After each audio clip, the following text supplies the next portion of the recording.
नमस्कार साथियों, जय हिंद। आज देखो, हमने पिछले वीडियो में घातांक पढ़ा था कि घातांक क्या होता है। हमने पढ़ा था जब किसी संख्या को एक से अधिक बार गुणा किया जाता है तो जितनी बार गुणा किया जाता है वो उसका घात बन जाती है, घातांक बन जाता है, उसे घात या घातांक कहा जाता है। यह है ऋणात्मक घातांक। घात और घातांक ऋणात्मक भी हो सकते हैं, धनात्मक भी हो सकते हैं, जैसा भी दिया रहे। मान लो अगर लिखा हो a की पावर n, ये है धनात्मक घातांक। लेकिन यदि लिखा हो a की पावर माइनस में n, अब ये हो गई ऋणात्मक घातांक। जब भी कोई घात ऋण में लगी हो इसे हम लिख सकते हैं 1/a की पावर n। देखो सीधी सी बात है, अगर घात माइनस में है तो उसका व्युत्क्रम कर दो, संख्या का घात हो जाएगी प्लस में। जिसकी भी घात, जैसे 2 की घात माइनस में 3 है, इसका व्युत्क्रम करो, ये हो जाएगा 2 की घात 3। 5 की घात, 4 की घात 5 है, धनात्मक घात है, अगर इसका हम व्युत्क्रम कर दें तो हो जाएगा 1/4 की घात माइनस में 5। अर्थात किसी भी संख्या का व्युत्क्रम करो, यदि वो घात में है उस पर घातांक लगा हुआ है, उसका व्युत्क्रम कर दो, उसका घातांक ऋणात्मक है धनात्मक हो जाएगा, और धनात्मक है तो ऋणात्मक, मतलब चिन्ह बदल जाता है। ऋणात्मक घातांक है, व्युत्क्रम करेंगे धनात्मक हो जाएगी, धनात्मक है व्युत्क्रम करेंगे तो ऋणात्मक हो जाएगी। अब इसके प्रश्न आते हैं, जैसे मान लो आपके सामने दिया हो 3 की घात माइनस 3 का मान बताओ। अब देखिए 3 का व्युत्क्रम कर लीजिए, हो जाएगा 1/3 की घात 3। अब देखिए 1/3 की घात 3 है, 3 को 3 बार गुणा कर लीजिए,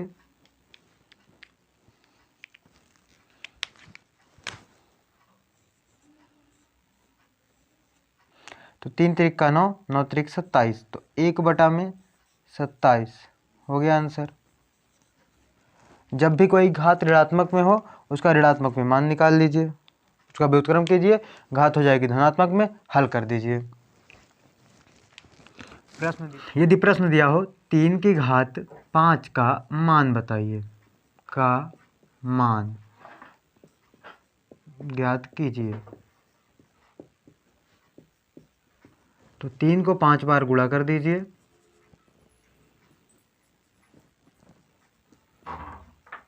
आंसर हो जाएगा 3 त्रिक का 9, 9 तिया 27, 27 तिया 81, 81 तिया 243 हो गया। क्वेश्चन रहे 3 की घात 5 गुणा में 3 की घात 4 गुणा में 3 की घात माइनस में 2। अब देखिए हल करना है आपको,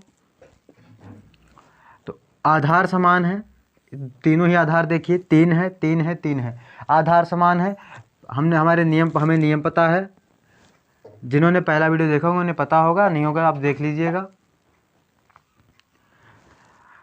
तीन आधार समान है और आधार में गुणा में घातें जुड़ती हैं, तो ऐसे 3 लिख लीजिए, फिर 5 प्लस में 4 प्लस में माइनस 2। अब 5 4 9, ये प्लस माइनस माइनस हो जाएगा, तो 3 की घात 9 माइनस में 2, 9 में से 2 जाएंगे तो 7, तो 3 की घात 7, इसका उत्तर हो गया।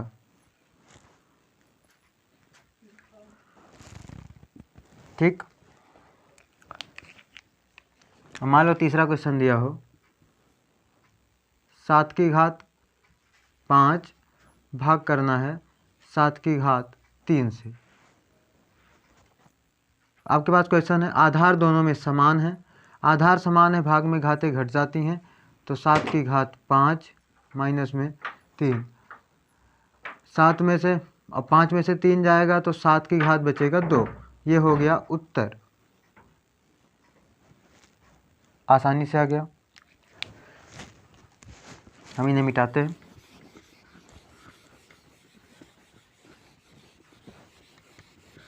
देखिए आप आसानी से अगर समझने का प्रयास करेंगे धीरे धीरे तो आपको क्वेश्चन आ जाएंगे।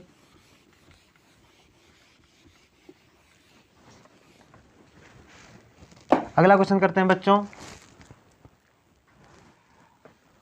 ऋणात्मक में कोई संख्या दे रही है 3 की घात माइनस में 3 गुणा में दे दिया 2 की घात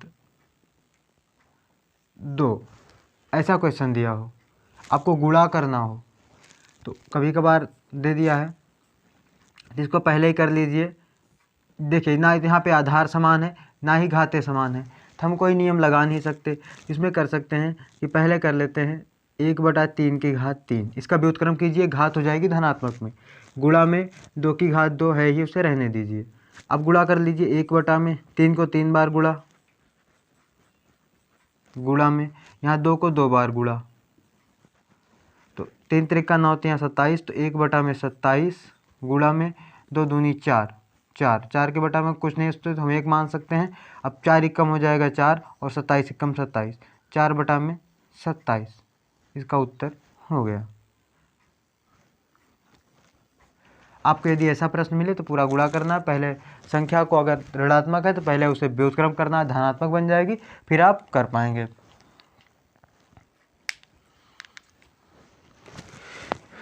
बच्चों हम पढ़ते हैं करनी। करनी क्या होती है? तो देखिए जब हम किसी संख्या पर घात लगी थी, जैसे 3 की घात 2 था, तो ये तो हम घातांक पढ़ लिए। यदि हम घात भिन्न में भी लगाई जा सकती है, 1 से कम हो, किसी संख्या की घात 1 से कम कर दी जाए, मान लीजिए संख्या हम घात लगा दी 3 की घात 1/2, 3 की घात 1/2 या 3 की घात 1/3, तो यदि घात 1 से कम हो, किसी संख्या पर यदि घात 1 से कम हो जाए तो वो करनी बन जाती है। इसको लगाते कैसे हैं? तो ये लिखने का एक तरीका ये भी है, और इसको हम इस तरीके से भी लिख सकते हैं कि रूट में 3, ये बटा में 2 है, तो यहाँ चाहे 2 रखो या ना भी रखो तो भी चलता है, 2 रखना ज़रूरी नहीं होता, इम्पॉर्टेंट नहीं होता, लेकिन और कुछ होता है तो रखना पड़ता है। जैसे मान लो हम इसको लिखते हैं, इसको लिखेंगे तो ऐसे लिखेंगे 3 और यहाँ पे 3 लगा दो, ये करनी 3 हो गई। ये होता है वर्गमूल, ये होता है घनमूल। यदि यहाँ पे है 3 की घात 1/4, 3 की घात 1/4, तो इसको लिख सकते हैं करनी की 4 पे, इसे कहेंगे चतुर्थ मूल, चतुर्थ मूल। मान लो किसी संख्या पे, किसी संख्या a की पावर है 1/n, किसी संख्या घात 1/n है, तो हम इसको लिख सकते हैं ऐसे n(a). समझ आया बच्चों? ये इसे ही करनी कहा जाता है। जब घात 1 से कम हो जाए, जब किसी संख्या घात 1 से कम होती है तब वह करनी के रूप में लिखाई जाती है, तो उसे करनी कहा जाता है। इसे हम करनी के रूप में, जो लिखा हुआ है सब करनी है। ये 1/2, 1/3, 1/4, 1/5। आपसे यदि प्रश्न किया जाए, अब इस पे प्रश्न कैसे आते हैं तो देखिए एकदम छोटे छोटे आसानी से प्रश्न आते हैं, आप समझेंगे तो आपको पहले वाले जो नियम याद हैं, m×n।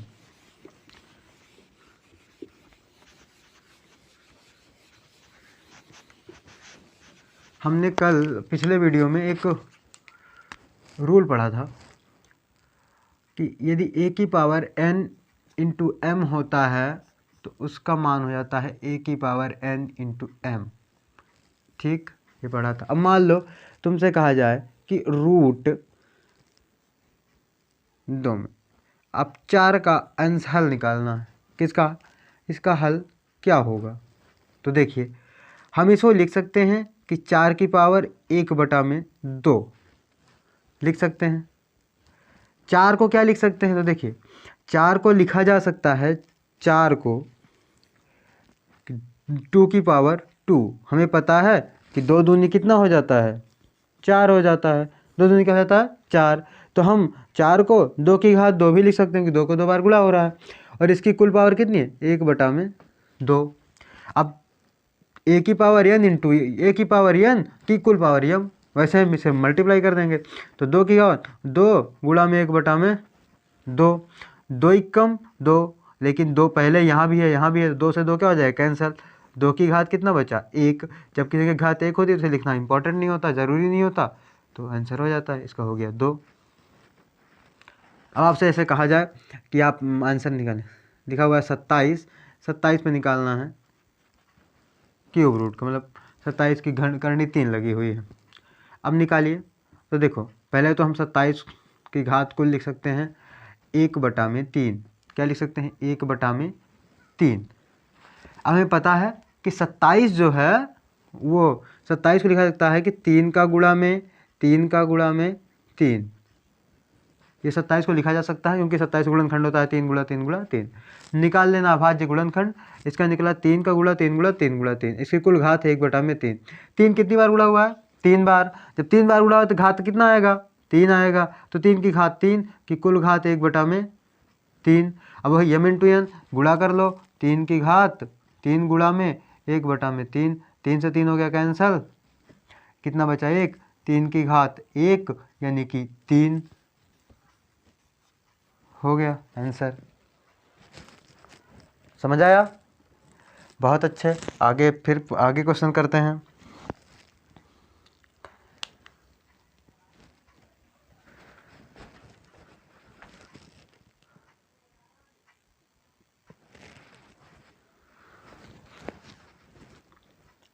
चलो आगे करते हैं अब।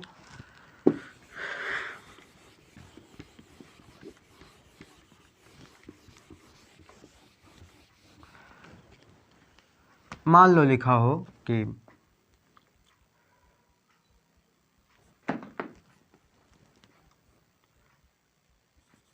तीन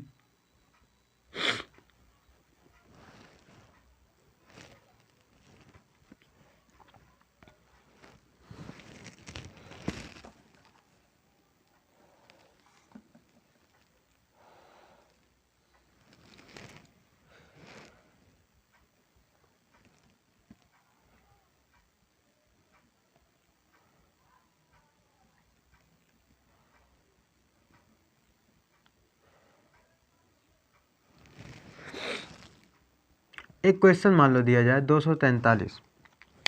अगर आपके सामने एक क्वेश्चन ऐसा मिल जाए 243 की घात दे रखा हो 2/5, आपको इसका मान निकालना हो। आपको इसका क्या निकालना है? मान निकालना है। अगर आपको इसका मान निकालना है तो पहले देखिए हम 243 को क्या लिख सकते हैं। 243 हम गुणनखंड निकालेंगे। आप 243 गुणनखंड निकाल लीजिए। 3 का गुणा में 3 गुणा में 3 गुणा में 3 गुणा में 3।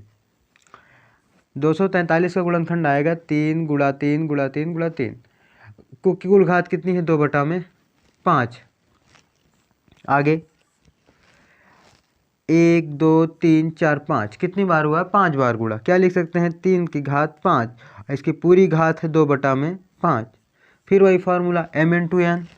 3 को गुणा कर लो 5 गुणा 2/5 से कैंसल। अब ऐसे जब कट जाएगा तो बचा 3 की घात 2 और 3 की घात 2 है तो 3 को 2 बार गुणा कर लो। 3 त्रिका 9। आंसर कितना हो गया? 9 हो गया। आपको क्वेश्चन करना है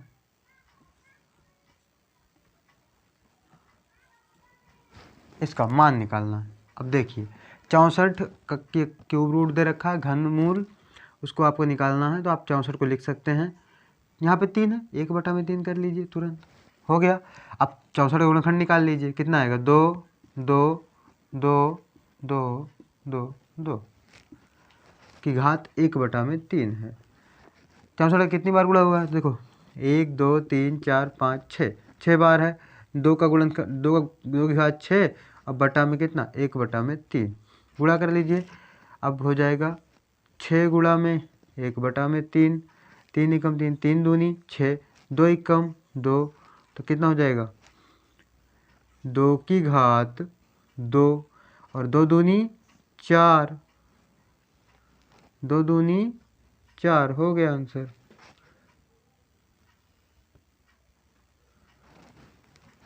चौंसठ का क्यूब रूट निकालेंगे तो 4 आ जाएगा।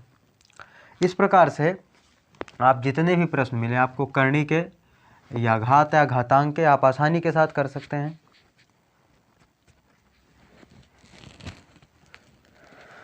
आप प्रैक्टिस के लिए हम आपको 2-4 क्वेश्चन लिख देते हैं, आप उन्हें कर दीजिए। आपको जितने भी क्वेश्चन मिले अपनी बुक में अपनी किताब में आप उनको उन किताबों के क्वेश्चन आप कीजिए। रूल्स आपके सामने हैं, आप इन नियमों का प्रयोग करेंगे आसानी से हल करेंगे थोड़ी सोचेंगे तो आपको आसानी से हल हो जाएंगे क्वेश्चन। सोचने का प्रयास कीजिए, आप स्वयं से क्वेश्चन जब बनाना सीख जाएंगे तो फिर आपको किसी की मदद की आवश्यकता नहीं होगी, आपको परेशान भी नहीं होना पड़ेगा। ये क्वेश्चन हल करते हैं। देखिए आंसर दिया हुआ है 2 की घात 2/3। अब गुणा में दे दे आपको इसके साथ 3 की घात 4। अब देखिए आप ये क्वेश्चन आराम से करने के लिए पहले तो इस 27 को, ये 2/3 अलग कीजिए। 27 को हम लिख सकते हैं 3 का गुणा में 3 कि 2/3 गुणा में 3 की घात 4। अब इसे लिखा जाएगा 3 की घात 3 की घात कितनी है 2/3 गुणा में 3/4। अब जब अंदर गुणा कर बाहर गुणा होगा तो 3 गुणा 2 की घात 3 हो जाएगा, 3 से 3 कैंसल, गुणा में 3 की घात 4। देखो 3 की घात कितना बचा 2, तो 3 की घात 2 गुणा में 3 की घात 4। आधार समान है, आधार समान होने पर गुणा में घातें जुड़ती हैं, तो 2 और 4 जुड़ जाएंगे, तो 2 + में 4 ये कुल हो जाएंगे 3 की घात 6। आंसर हो गया। आपको इस प्रकार के क्वेश्चन मिलेंगे, आप इस प्रकार के जितने क्वेश्चन मिले आसानी से कीजिए, आराम से आपके सारे क्वेश्चन हल हो जाएंगे। आशा करते हैं आपको समझ में आया होगा। बच्चों आप अगर ये ध्यान से पढ़ रहे होंगे, समझने का प्रयास करेंगे और सबसे ज़्यादा स्वयं से प्रयास जब करेंगे तो आपको क्वेश्चन आ जाएंगे। गणित बहुत अच्छा विषय होता है, पढ़ना भी आसान होता है। आज के लिए धन्यवाद। जय हिंद, फिर मिलेंगे।